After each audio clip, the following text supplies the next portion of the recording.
नमस्कार मंडळी. सुट्टी आली की आपण फिरायला जातोच, हे काही वेगळं सांगायची गरज नाही. पण प्रत्येक वेळी एकट्यानेच किती फिरायचं, म्हणून या वेळेवर ठरवलं संपूर्ण फॅमिलीला घेऊन एक ट्रिप करायची. सगळ्यांना सांगितलं आणि सगळे रेडी पण झाले. मग आम्ही लोकेशन फायनल केलं, मथुरा आग्रा.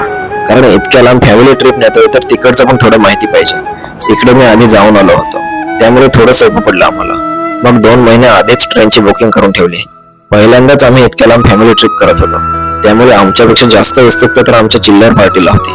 मथुरेला आधी जाऊन आल्यामुळे शेड्यूलही रेडी होतं आमचं. तिकीट काढल्यापासून जायचा दिवस कधी आलं समजलं सुद्धा नाही.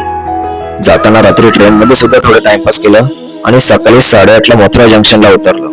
रिक्षा पकडली आणि थेट पोहोचलो प्रेम मंदिराजवळ.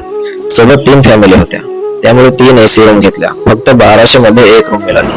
फ्रेश होऊन लगेच गोवर्धन पर्वत परिक्रमेसाठी निघालो. 21 किलोमीटरची ही परिक्रमा आम्ही रिक्षाने केली आणि जेवण करून संध्याकाळी 4 पर्यंत रूमवर परतलो. खरी सुरुवात तर आता सुरू झाली आहे.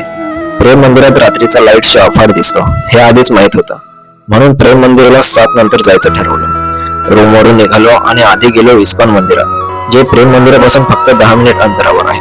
तिथलं वातावरण इतकं एनर्जेटिक असतं की तिथून थोडं तरी नाचल्याशिवाय बाहेर निघणं शक्यच नाही.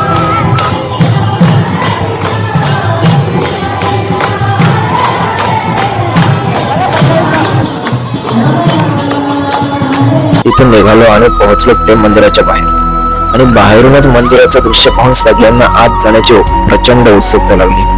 प्रेम मंदिराच्या आत जाण्यासाठी कडक चेकिंग असतं, बॅग वगैरे आत अलाउड नाही आहे. सर्व चेकिंग झालं आणि आम्ही आत शिरलो. आणि आत गेल्यावर मात्र भन्नाट अनुभव आला. सुंदर लाईट्स, शांत वातावरण, अप्रतिम वास्तू. जवळजवळ 1.5 तास आम्ही तिथंच हरवून गेलो.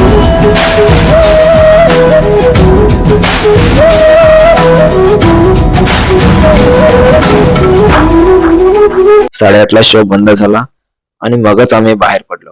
बाहेर येऊन बाहेरच्या रेस्टॉरंट मध्ये जेवून रूमवर परतलो. जेवण सुद्धा खूप छान होतं आणि रूमवर गेल्यानंतर तर सगळे एकदम आडवेच पडले.